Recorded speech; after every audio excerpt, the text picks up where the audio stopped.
கிறிஸ்துவுக்குள் அன்பான சகோதர சகோதரிகளே, உங்கள் அனைவரையும் இளையோர் இறைப்பணி சார்பாக வாழ்த்துகின்றோம்.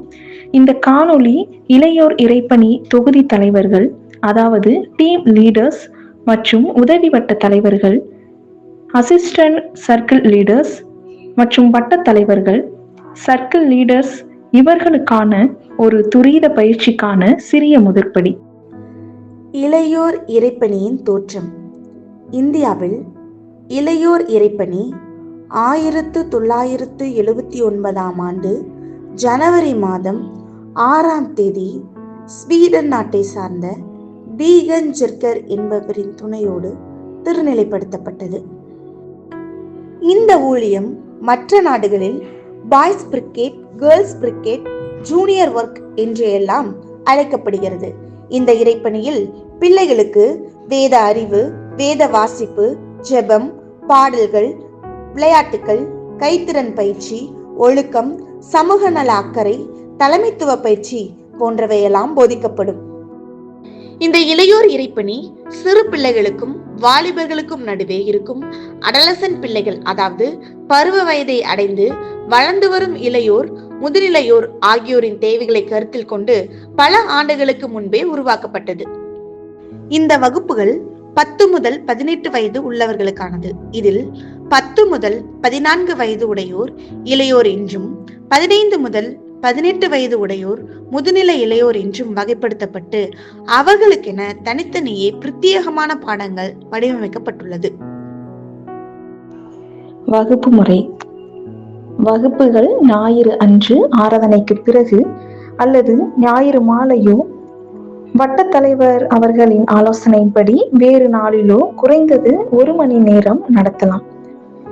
வகுப்பு துவங்கும் முன் பிள்ளைகளை வரிசைப்படுத்தி உட்கார வைக்கவும். ஒரு வரிசையில் 6 நபர்கள் வீதத்தில் 4 வரிசைகளை கொண்டது ஒரு வட்டம் என கருதப்படும். ஆக ஒரு வட்டத்தில் 24 நபர்கள் இருக்கலாம். அதற்கு மேல் பிள்ளைகள் இருந்தால் 2ஆம் வட்டம் துவங்கப்படும். ஒவ்வொரு வட்டத்திற்கும் ஒரு உதவி தலைவர் இருப்பது நல்லது. ஒருவேளை உங்கள் வட்டத்தில் 24 நபர்களுக்கு குறைவாக இருந்தால் அவர்களை 6 பேர் கொண்ட ஒரு வரிசையாக அமர்த்தி கொள்ளுங்கள். ஒவ்வொரு வரிசைக்கும் ஒரு பிள்ளையை வரிசை தலைவராக நியமித்துக் கொள்ளுங்கள். அந்த பிள்ளை அவ்வரிசையின் ஒழுக்கத்தை கவனித்துக் கொள்ள வேண்டும். வகுப்பு நிரல். இளையோர் இறைப்பணி வகுப்புகளில் நடைபெறும் நிகழ்ச்சிகள் பின்வருமாறு. ஆரம்ப ஜெபம், வருகை பதிவு. ஒரு பிள்ளையை ஜெபிக்க சொல்லவும்.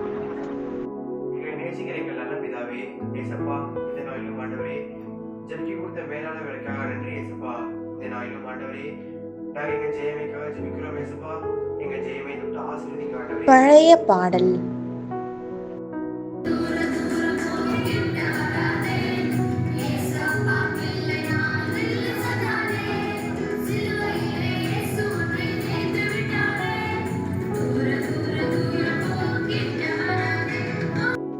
பாடத்திட்டத்தின்படி வேத வாசிப்பு,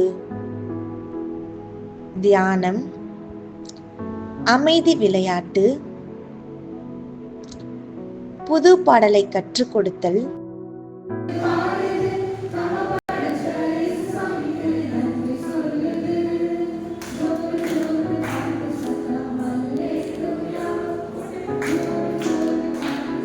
சுறுசுறுப்பு விளையாட்டு,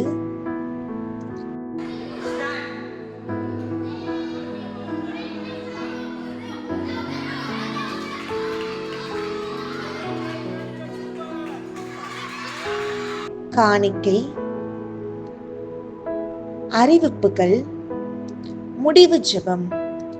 இந்த முடிவு ஜெபத்தை தொகுதி தலைவர் ஏறெடுப்பார். 5வது வாரம் பயிற்சி வாரமாக அனுசரிக்கலாம். பிள்ளைகளை அவ்வாரங்களில் வேதாகம கல்லூரிக்கோ, அனாதை அல்லது முதியோர் இல்லங்களுக்கோ அல்லது தொழிற்சாலைகளுக்கோ அழைத்து செய்யலாம். அல்லது ஆலய வளாகத்தை சுத்தம் செய்தல், மரம் நடுதல் போன்ற செயல்பாடுகளில் ஈடுபடுத்தலாம். இளையோர் இறைப்பணி வகுப்புகள் துவங்கி 8 வாரங்கள் ஆன பின்பு பிள்ளைகளுக்கு JMA ஸ்கார்ஃப் அளிக்கப்படும். கேம்ப் போன்ற சிறப்பு நிகழ்ச்சிகள் ஜேஎம்ஐ போர்டு மூலம் நடத்தப்படும். கிறிஸ்துவுக்குள் அன்பான தமிழ் சுவிசேஷ லூத்தரன் திருச்சபையின் ஜூனியர் மினிஸ்ட்ரி ஆசிரியர்களே, தலைவர்களே, உங்கள் அனைவருக்கும் ஆண்டவராகிய இயேசு கிறிஸ்துவின் நாமத்தினாலே வாழ்த்துக்கள். நமது 14ஆம் தரங்கை பேராயர் ரைட் ரெவரண்ட் டாக்டர் கிறிஸ்டின் சாம்ராஜையா அவர்களின் வழிநடத்துதலின்படி 2026ஆம் ஆண்டிலிருந்து ஒரு புதிய பாடத்திட்டம் அறிமுகப்படுத்தப்படுகிறது. டேவிட் சி குக் மினிஸ்ட்ரீஸ் அவர்கள் இந்த பாடத்திட்டத்தை வடிவமைத்து கொடுத்திருக்கிறார்கள். ஜூனியர் மினிஸ்ட்ரி அல்லது இளையோர் இறைப்பணி இயக்கத்திற்கு ஒரு புத்தகமாக இது வழங்கப்படுகிறது. ஜூனியர் மினிஸ்ட்ரிக்காக, இளையோர் இறைப்பணிக்காக 12 வயதிலிருந்து 18 வயது உள்ள பிள்ளைகளுக்கு தி யங் டீன்ஸ் புக் அல்லது இளம் பதின் என்று வழங்கப்படுகிறது. இந்த புத்தகங்கள் எல்லாம் ஆசிரியர் பதிவேடு, அதாவது டீச்சர்ஸ் கைட், மற்றும் மாணவர் பக்கங்கள், ஸ்டூடெண்ட்ஸ் ஒர்க் புக் என்று கொடுக்கப்படுகிறது. உங்களுடைய பயிற்சி முகாம்களில் இந்த புத்தகங்கள் வைக்கப்படும், நீங்கள் வாங்கிக் கொள்ளலாம். கர்த்தர் உங்களை ஆசீர்வதிப்பாராக.